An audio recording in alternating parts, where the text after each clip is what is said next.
Good morning, Caroline. How are you doing this morning?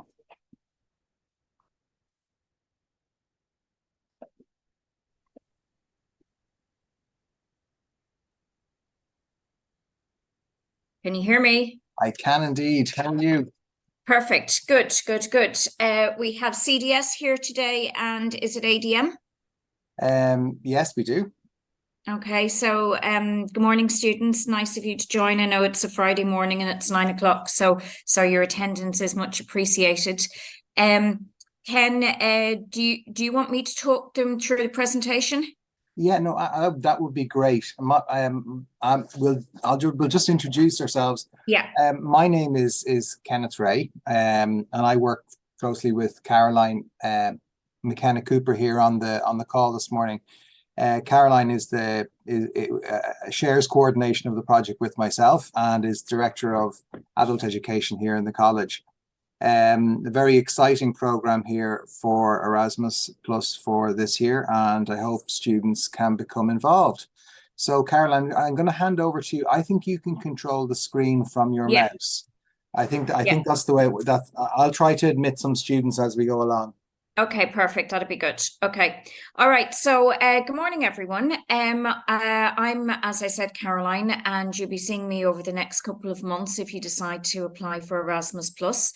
Ken is recording this, so I'm going to guide you through what we're going to do in the next half an hour or so, and there'll be an opportunity for questions that you may have. So if we can whiz through kind of without questions until the end, that will be good. Okay, because you may find that I answer a question in a subsequent slide that you may have.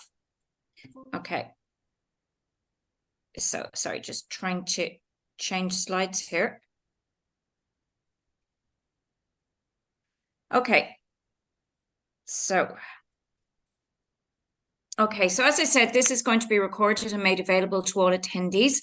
We're going to go through the purpose of today's session, the overview and the background to our BCFE Erasmus Plus project, the countries that are involved, the application and selection process, how it's funded, what's involved, what do you have to do apart from just go away. Okay, there is a little bit extra to do. Some paperwork to give you an overview of the paperwork that's involved. And as I said, any questions that you may have.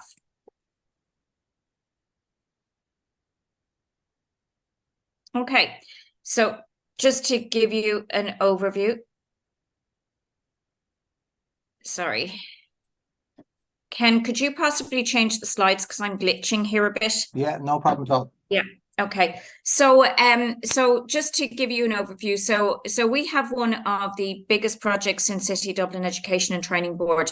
So we have 60 student mobility. So mobility is Erasmus terminology for a trip, and they can last from 2 to 6 weeks duration. We've had Erasmus since about 2009, 2010. When I got involved in Erasmus, there was literally just Finland and one partner. Now we have 8 partners across 6 countries, and in 2019, we were delighted to be able to extend this to the Art Block students, because previously it had just been predominantly business and tourism and maybe a couple of radio or whatever. But you know, it's expanded. You know, I mean, 3-4-fold since. Okay, next slide, please, Ken.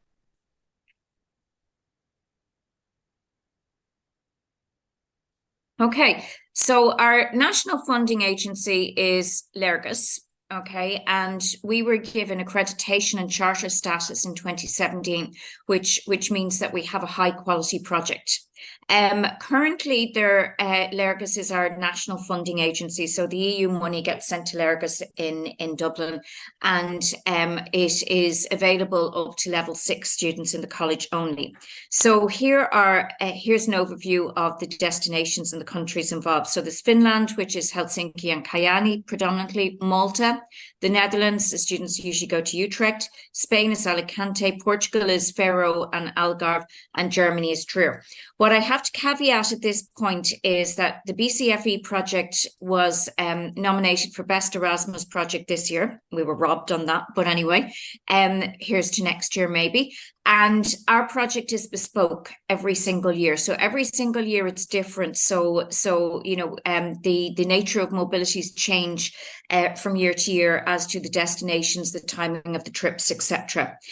This is based predominantly on the fact that we're very strong on industry-led and live projects. We like to give you something pragmatic to do, that there's going to be an outcome. So you're not just gone away for 10 days to kind of work somewhere. You're going to be doing something that's going to have some traction and some currency on your CV.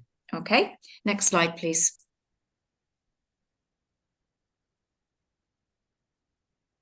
Okay, so what's involved? Okay, so you attend this information session and you can watch back on the recorded session afterwards. Okay, if you decide that you're going to apply, there's going to be an MS form. Okay, and you're going to be required to upload a presentation with some required documents such as your passport. Your passport needs to be at least 6 months in date, okay, for travel, and your European health insurance card. Okay, the European health insurance card is a prerequisite of City of Dublin Education and Training Board in order for you to be insured on our work placement insurance. If you are in a situation that you maybe don't have Irish citizenship or an Irish passport, or you're here with some other different status, visas unfortunately cannot be organised by the college, so these must be organised by individual applicants. So you make yourself known to us and you know, make us aware of the fact that there may be a problem or there may be some inquiries that need to be made. But any visa and status applications are literally your business, not ours. We will then give you an invitation to interview.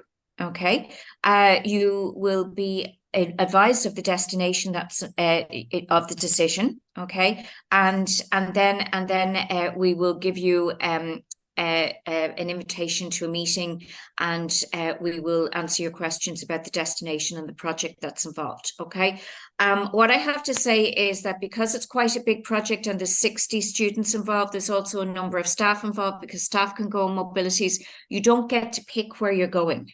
Okay, so there will be certain projects that are curriculum relevant, okay, to certain courses at certain times in certain destinations. So for example, what I would say is that ADM went to Utrecht last year. Okay, and there was a project there for them to do.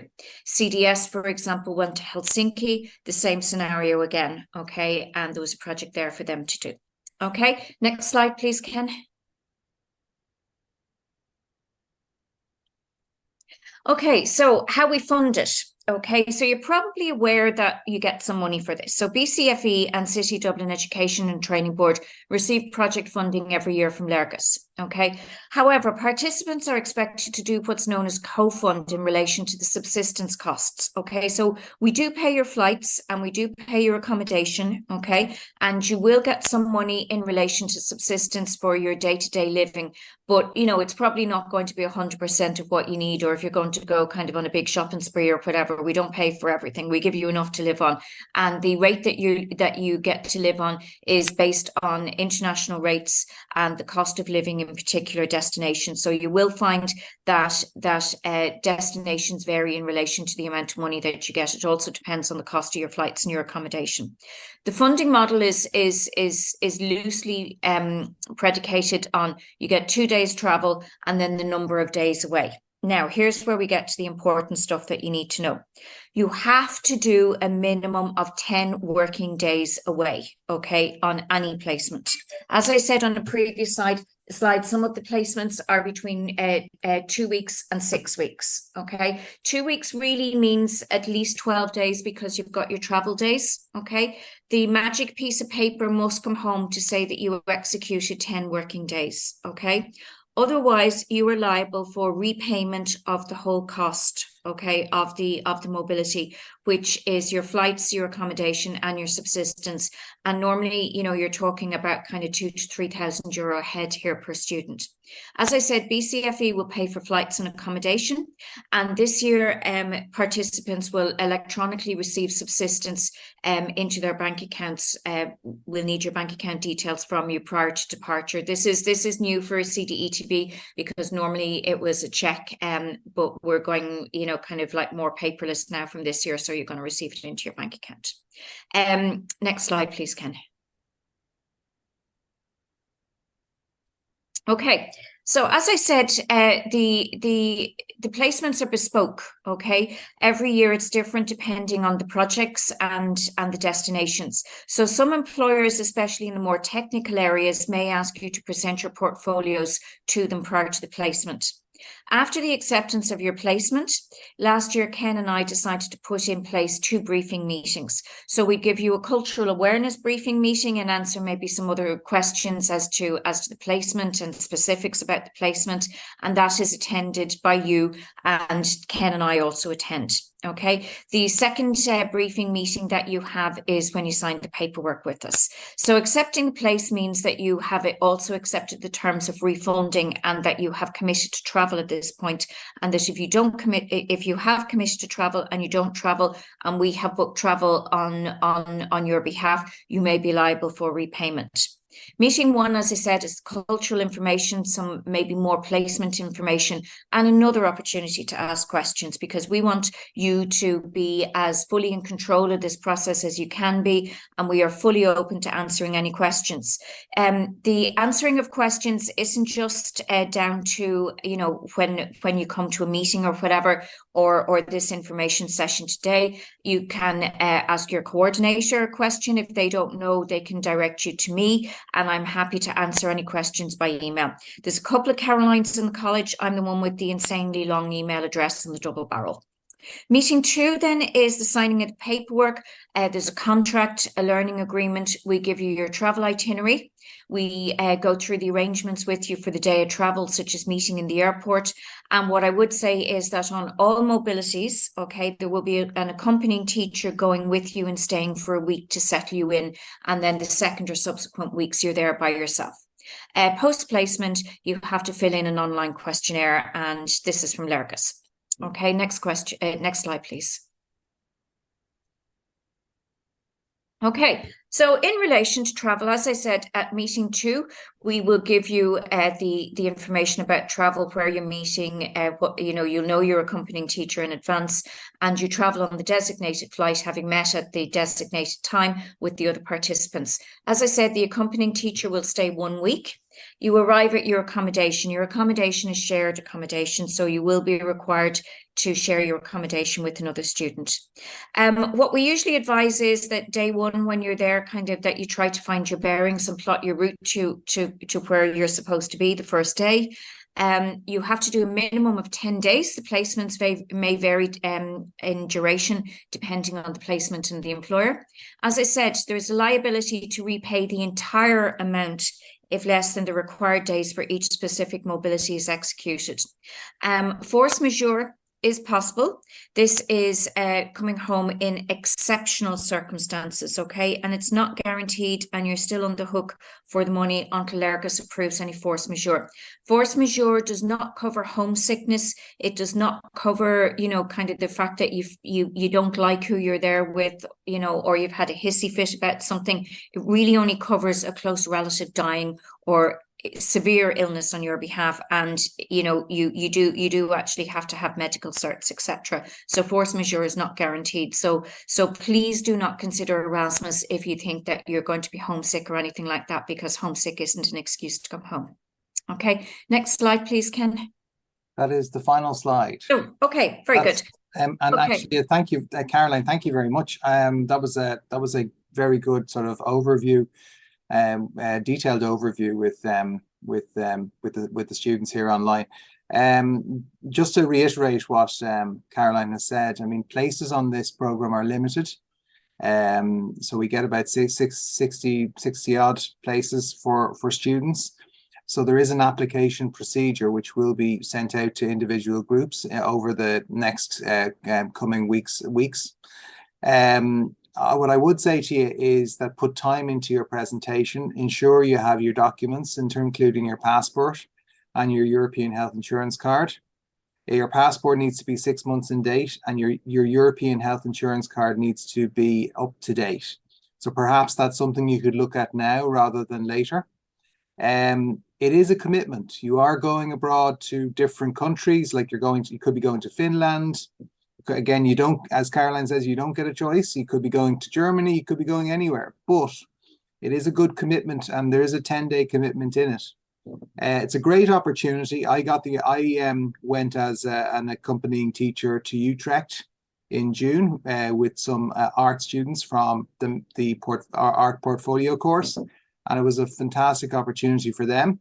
I also really enjoyed it as well. So I think students, this is a good opportunity for you, but again, there is a commitment involved. If you don't live up to the commitment, again, remember you will be liable to repay the amount back to the EU, back to Lurgus. Okay.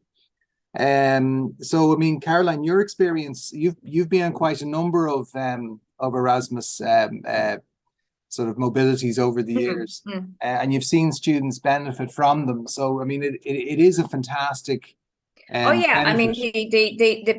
the benefits, are more than you actually think. For a start, you have it on your CV, okay? And employers value very highly when they see Erasmus on a CV, because it means this person has fire in their belly. They're able to get on with something. They're able to think outside the box. They're independent. They've got life skills. So just kind of purely from that on your CV. Means that you're open to other ideas, other cultures, etc. Personally, people develop in a personal perspective as well, because they're out of their comfort zone. They have to work together as a team. So there's those implied team skills. You have to financially manage yourself. You have to be independent and get yourself up out of bed in the morning, and do your cooking, do your laundry, get on with other people. So it's not just the 2 weeks. It is a life-changing experience for people. Yeah, no, and I do urge you to apply. So we will be in contact with you over the next coming weeks with the application form, which is an online application form. There will be some people disappointed because there is a selection process involved. So I put your best foot forward with respect to the presentation.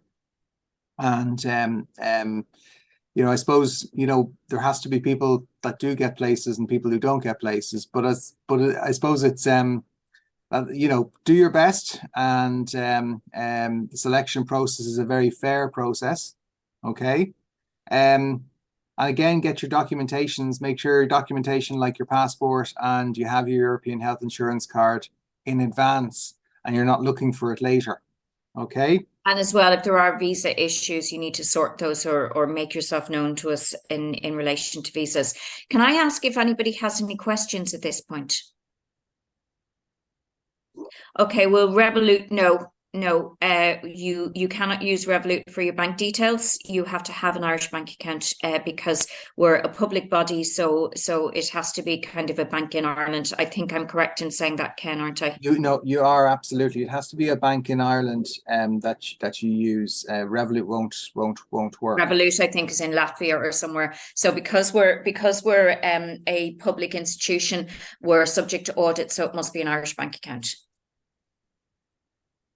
There's just a second add-on question there from Amy. It says, will we need to showcase our CV during the interview?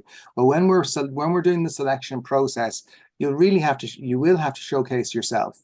So the best you can do is try to show us who you are and how you would benefit from the process. So and how you would benefit from the 10 days or more than 10 days work experience. So yes. If I just maybe say, there was one question there about a passport. Yes, if you're getting it renewed now, then you're okay. Okay. If I just tell you a little bit about kind of what we look for in the presentation. So what I look for is fire in your belly. Okay, that you're going to be able to go and you're going to be able to get on with it. Okay, so showcase any work that you've been on before. Showcase any work that you've done in terms of if you have a part-time job, etc. Because then for example, I can see into that you're good on time management and that you're good on commitment. Okay, and that you're able to keep a lot of balls in the air. Obviously we do look at your college attendance as well. We will be looking at VSWare in the background and talking to your coordinators. Okay. But also as well, if you've been away before and you've traveled, then that gives me kind of a good impression, because you're open to other cultures and you're not liable to get homesick. So showcase any travel that you've done. But you'll see in the presentation, we give you what we want you to kind of put on the presentation. But the presentation is structured in such a way that we're able to tell quite a lot about you. Okay, I'm seeing some questions here. If your course is 2 years, can you go on Erasmus on both years? It depends. It depends on uptake. It depends on availability of mobilities.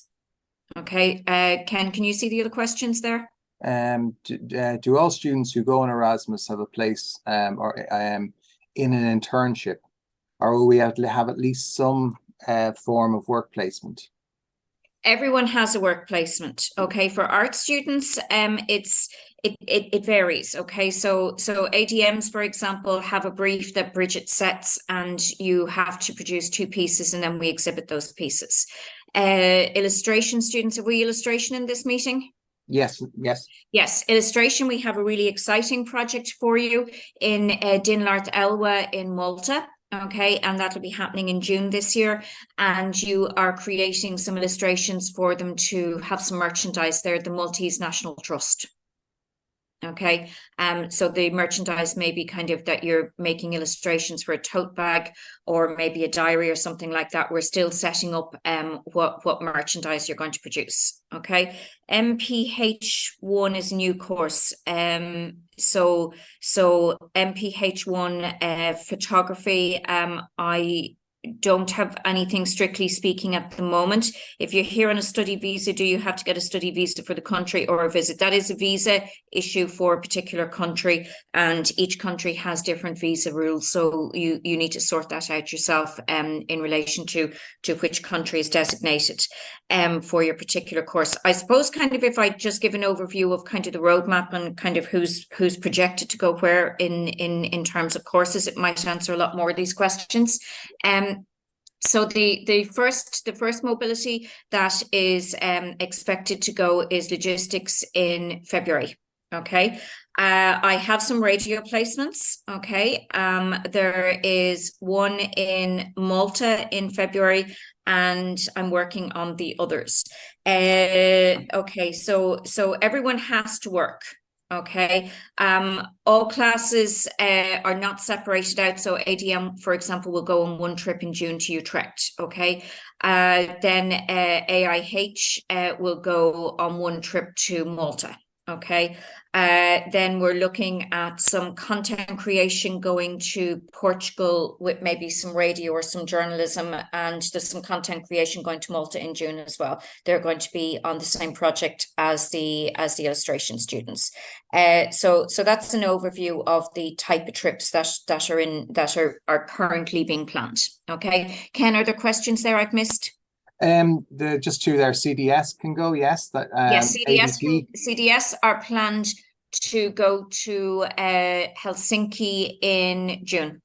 ADT? ADT working on it. Okay, and then there has been some people going into the chat asking what's the approximate dates, but as Caroline was pointing out, the dates vary between now and June. So yeah, most things are happening in June.